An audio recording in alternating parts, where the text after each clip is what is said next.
Mubarak, Prodi Pendidikan Bahasa Arab, Universitas Sains Al-Quran, dengan nomor NIM 2019-04-0060 akan menyelesaikan tugas UAS Filsafat Pendidikan Islam dengan menjawab 5 pertanyaan soal. Baik, soal yang pertama. Islam memberikan tuntunan untuk membentuk suatu tata kehidupan yang menghargai terhadap sesama makhluk ciptaan Allah, berdasarkan pada keyakinan yang dilaksanakan dalam perkataan, perbuatan, sampai pada tingkat ketakwaan dengan kepribadian yang baik kepada sesama manusia. Menurut pandangan Anda, bagaimana filsafat pendidikan Islam dalam membentuk para peserta didik dengan nilai religiusitas seperti yang diajarkan dalam konsep Islam? Menurut saya, sebagai pendidik harus memberikan bimbingan dan pembiasaan kepada peserta didik untuk saling toleransi terhadap sesama manusia, lemah lembut dalam bertutur kata, bersikap sopan santun kepada yang lebih tua, mengasihi kepada yang lebih muda, hidup rukun dan mengamalkan ajaran Rasulullah, yakni saling menjaga silaturahim, agar tercipta suasana tentram dan damai.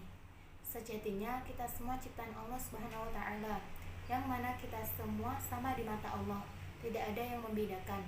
Yang membedakan hanyalah amal dan hatinya.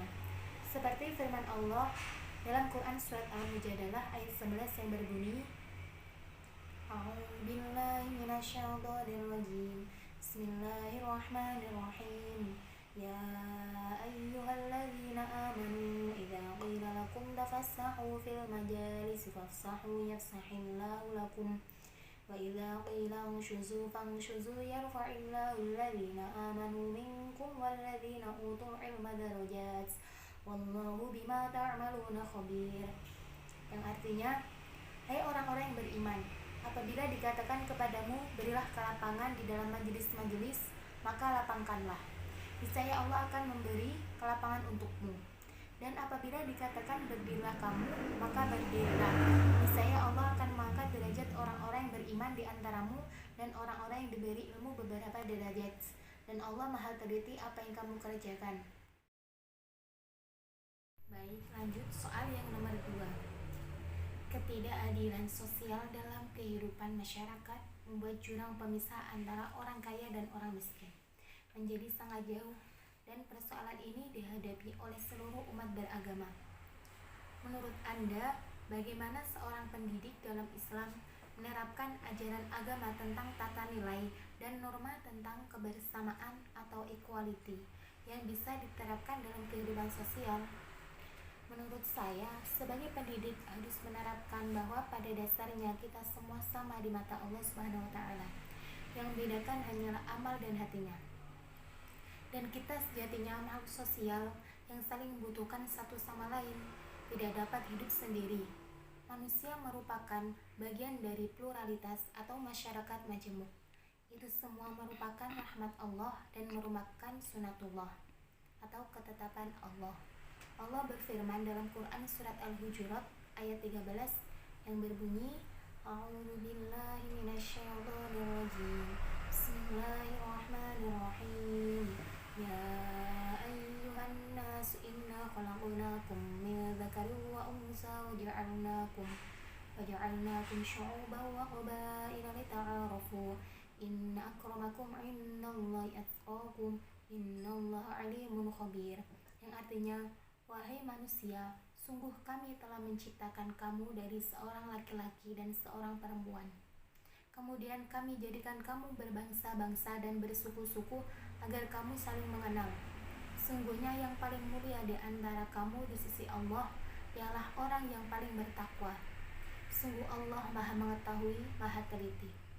Dari ayat di atas, untuk mewujudkan kebersamaan dalam keragaman, khususnya dalam konteks kehidupan berbangsa dan bernegara, sekurang-kurangnya terdapat 2 perspektif besar petunjuk Al-Quran yang mesti kita amalkan dalam mewarnai kehidupan bersama dalam keragaman, yaitu yang pertama mengamalkan prinsip asy'ub, yaitu menerima eksistensi dan perbedaan suku agama sebagai anugerah rahmat Allah.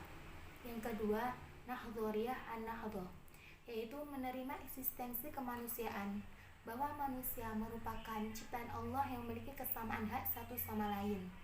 Dalam prinsip pertama Al-Quran, menghendaki umat manusia menerima perbedaan sebagai eksistensi kehidupan. Perbedaan adalah ciptaan Allah Subhanahu wa Ta'ala, dan semua ciptaan Allah adalah anugerah terindah untuk manusia dan makhluk lainnya. Ini menunjukkan bahwa kehidupan ini menjadi indah dengan perbedaan dan menjadi nyaman dengan kebersamaan. Kemudian dalam prinsip kedua, dalam menghendaki bahwa keberadaan manusia adalah sebagai bukti kekuasaan Allah, manusia diciptakan memiliki hak-hak asasi manusia yang harus diakui oleh siapapun juga. Baik, lanjut dengan soal yang nomor 3.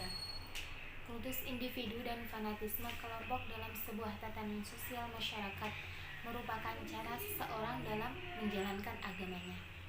Menurut pandangan Anda, bagaimana sikap seorang pendidik dalam mengaktualisasikan nilai yang terkandung dalam agama yang bisa mengantisipasi pengaruh negatif dari pengkultusan dan fanatisme? Sebagai seorang pendidik, kita harus mengajarkan bahwa fanatisme golongan yang tidak dibenarkan dalam Islam, karena fanatisme lah yang sering menjadi penyebab konflik, baik konflik antar suku, ras maupun agama, dan antar golongan. Konflik terjadi karena fanatisme biasanya berakhir dengan ketegangan dan dendam kesumat. Islam memberikan rambu-rambu kehidupan kepada umatnya untuk mencegah sikap fanatik dan mau menang sendiri.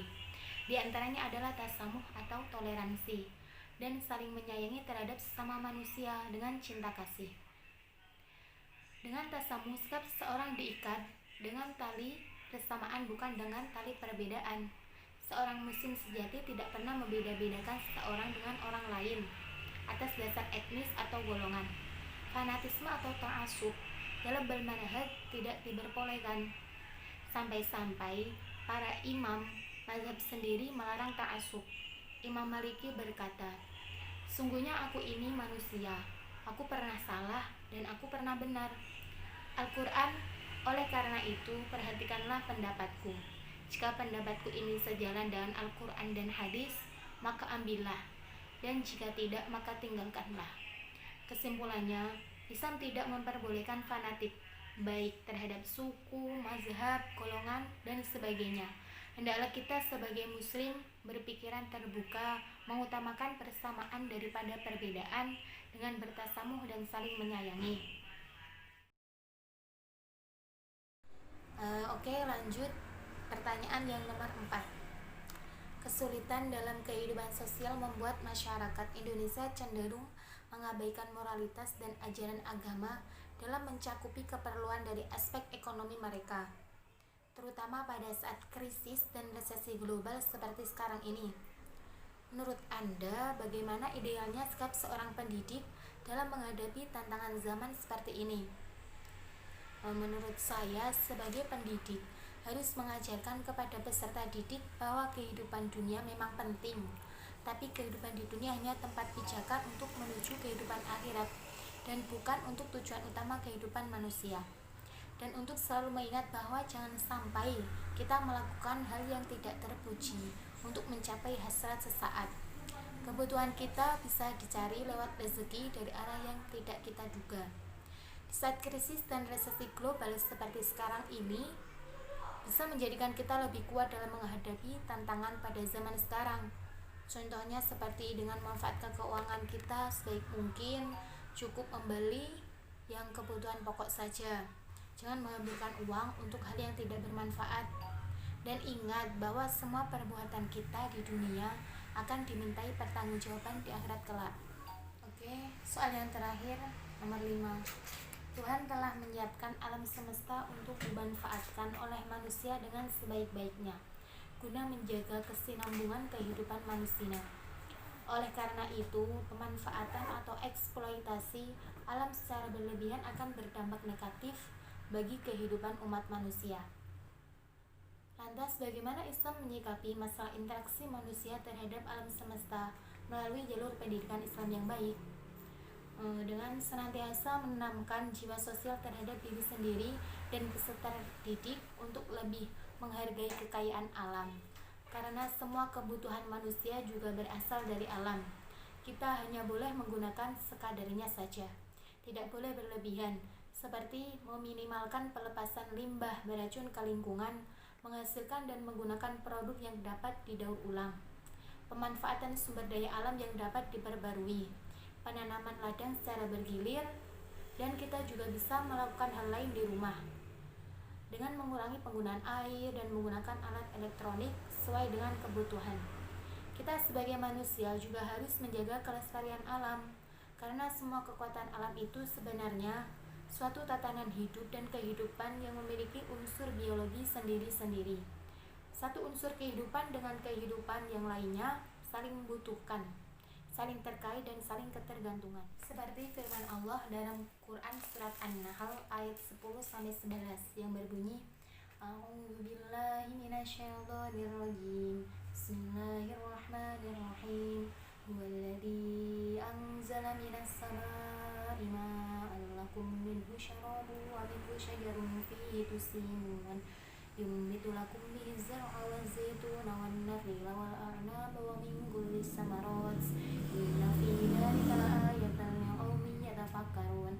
Yang artinya, Dialah yang telah menurunkan air hujan dari langit untuk kalian, sebagiannya menjadi minuman dan sebagiannya menyuburkan tumbuh-tumbuhan yang pada tempat tumbuhnya kalian menggembalakan ternak kalian. Dia menumbuhkan bagi kalian dengan air hujan itu tanam-tanaman zaitun, kurma, anggur dan segala macam buah-buahan. Sesungguhnya pada yang demikian itu benar-benar ada tanda kekuasaan Allah bagi kaum yang memikirkan. Ya teman-teman, sudah menonton dari awal sampai akhir. Jangan lupa like, comment, dan subscribe ya di bawah ini. Sekian, assalamualaikum warahmatullahi wabarakatuh.